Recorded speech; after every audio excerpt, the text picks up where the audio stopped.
What is going on, YouTube? It's your boy Thespian coming at you with a new one. And yes, I know I'm super late, but we finally had a chance to sit down and play Slayer. And in this video, I'm going to explain to you if he's worth using or not in Guilty Gear Strive, pros and cons, general game plan, and answering the best question possible should you play him. Short answer is yes, but tune into the video to see if he's up your alley. And let's go ahead and dive in. So Slayer, I feel, is probably one of the strongest DLC characters to come out in Guilty Gear, at least at the start. Usually when a DLC character comes out in this game, there's this like weird period where the first like 2 weeks, maybe even a month, it doesn't feel that strong, but Slayer right out the gate, immediately you can tell this character, if you're not careful, he's gonna cook you, he's gonna schmix you, bake a cake, all that jazz. It reminds me of probably the most extreme case was Happy Chaos. I think that character was out for a month,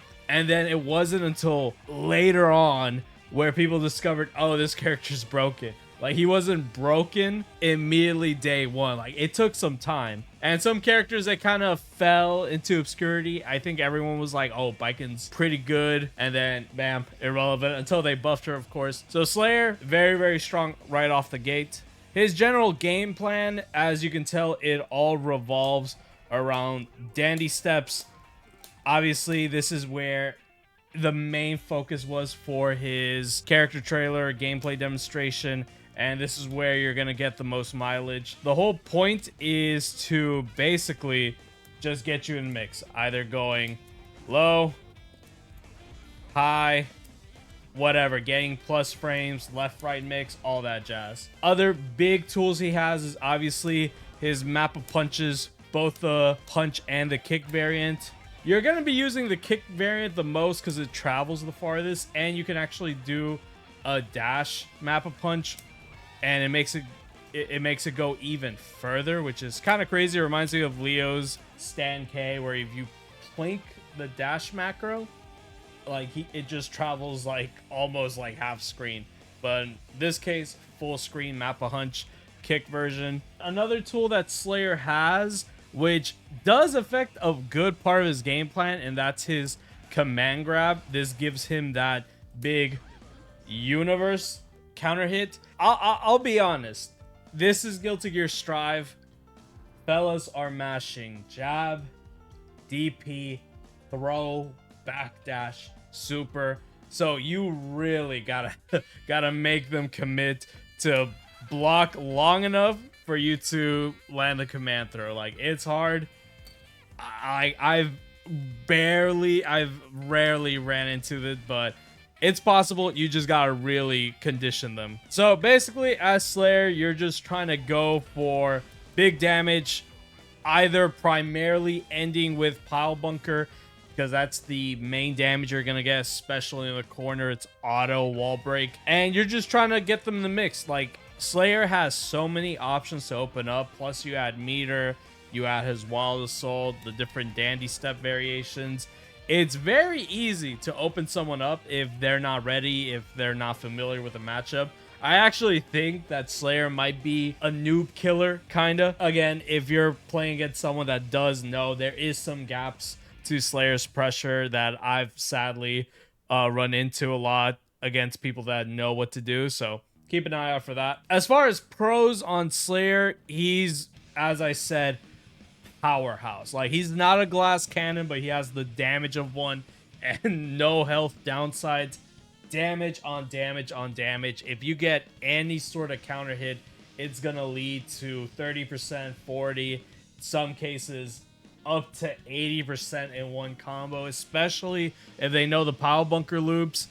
Like, it's rough. If you're a chip player, just go ahead and drop the controller, wait for next round, I'll be honest, if you get hit by him. His kit, very solid. I think his kit all flows well. Like, there's nothing that's like out of place, except I will call y'all out in the YouTube comments, bro. This move, y'all told me in the comments, is cool, bro. Don't worry. If there's a tier list, I might do it. That might be a future vid. If there's a tier list for the most useless moves in Guilty Gear Strive, I think this move is top 5.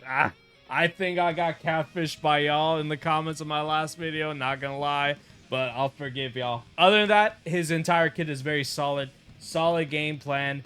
As far as matchups go, he has pretty decent matchups. It is Guilty Gear Strive, so he does suffer from no reversal or anything. Overall, solid character, solid game plan. There's nothing really wrong with Slayer, which is kind of scary because if we do reach season 4 in a couple months, I feel like he might be one of the first cases where a DLC character that ends the season comes out and doesn't get a buff. I think they might even nerf some stuff of him. Like he's that good in a lot of aspects. He's not like top 5, but I feel like they might nerf him in season 4. All right, as far as Slayer's negatives, there's not too many, surprisingly. However, there is some where I feel that they're very glaring, and it's what I mentioned before. Game plan, a bit too on the simple side. It kind of does remind me of like Vayne and Beatrix from Granblue, where game plan is straightforward. You know they're trying to do the dandy step mix.